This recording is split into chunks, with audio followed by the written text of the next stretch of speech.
بسم اللہ الرحمن الرحیم۔ قسط نمبر 908 وَتَكُونُوا شُهَدَاءَ عَلَى النَّاسِ کی حقیقت۔ دینی مضبوطی کے لیے دعوت دینا ضروری ہے۔ دعوتی کام اور اس کا اسلوب۔ الحمدللہ الحمدللہ وحدہ والصلاة والسلام علی من لا نبی بعدہ۔ بعثت عامہ اور دوسرے گواہ۔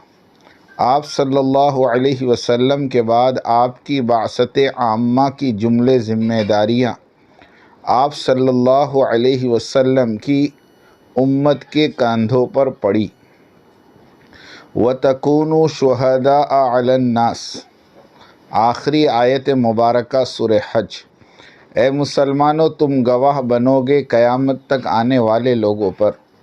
چنانچہ صحابہ کرام رضوان اللہ علیہم اجمعین نے، جو آپ صلی اللہ علیہ وسلم کے حقیقی جانشین اور متبعین تھے، خلافت راشدہ کے دوران جو واقعتاً خلافت علی منہاج النبوہ تھی، آپ صلی اللہ علیہ وسلم کی بعثت عامہ کی تکمیل میں لگ گئے۔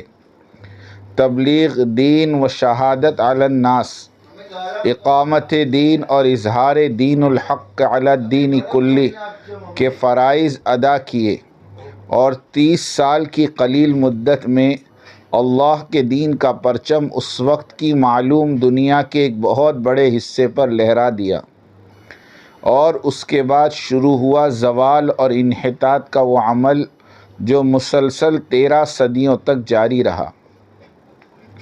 نوبت یہاں تک پہنچی کہ وہ دین حق جو پورے روئے ارضی پر غالب ہونے کے لیے نازل ہوا تھا، غریب الغربا بن کر رہ گیا۔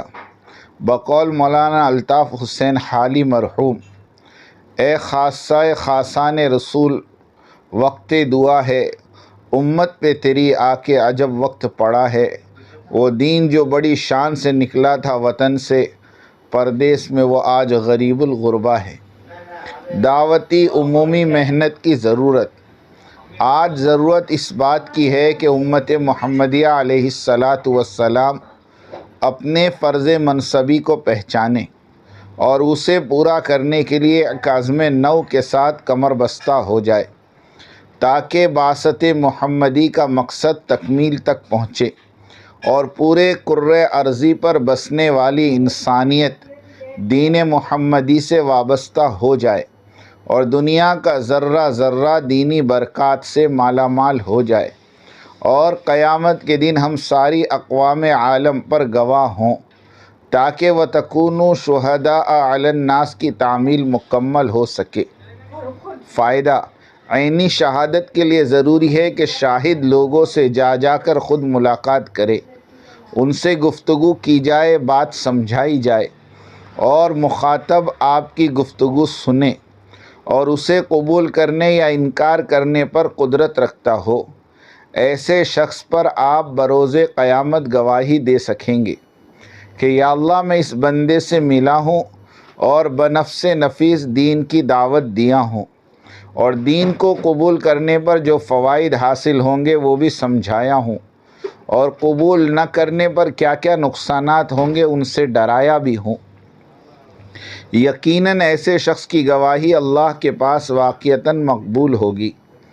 حضور اکرم صلی اللہ علیہ وسلم بنفس نفیس قریش کے افراد تک پہنچے اور بار بار پہنچے ہیں اور دعوت دینے کا اہتمام کیا ہے۔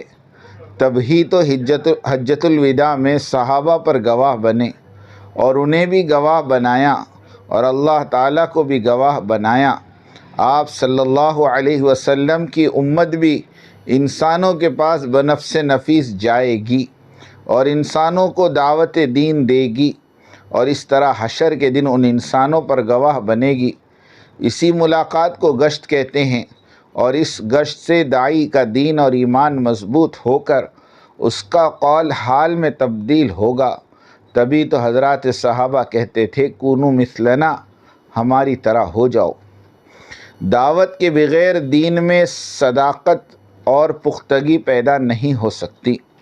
حضرت حسن بصری رحمۃ اللہ علیہ فرماتے ہیں کہ دین میں اللہ کی محبت اور اس کی عبادت اور اس کی اطاعت میں صدق و صفا کی کیفیت لازمی ہے، اور یہ کیفیات ان امور کی دعوت دیے بغیر حاصل نہیں ہو سکتی، کیونکہ جو اللہ کو محبوب رکھتا ہے وہ اللہ کی ہر محبوب چیز کو محبوب رکھتا ہے، اور یہ یقینی بات ہے کہ اللہ کو اپنے بندے اور ان کی سرخروئی اور کامیابی بہت پسند ہے، اور اسی طرح اللہ کو جو چیز پسند نہ ہو وہ اس کے چاہنے والے کو بھی پسند نہ ہو، اور یہ یقینی بات ہے کہ اللہ اپنے بندوں کو تباہ و برباد کرنا ہرگز پسند نہیں کرتا۔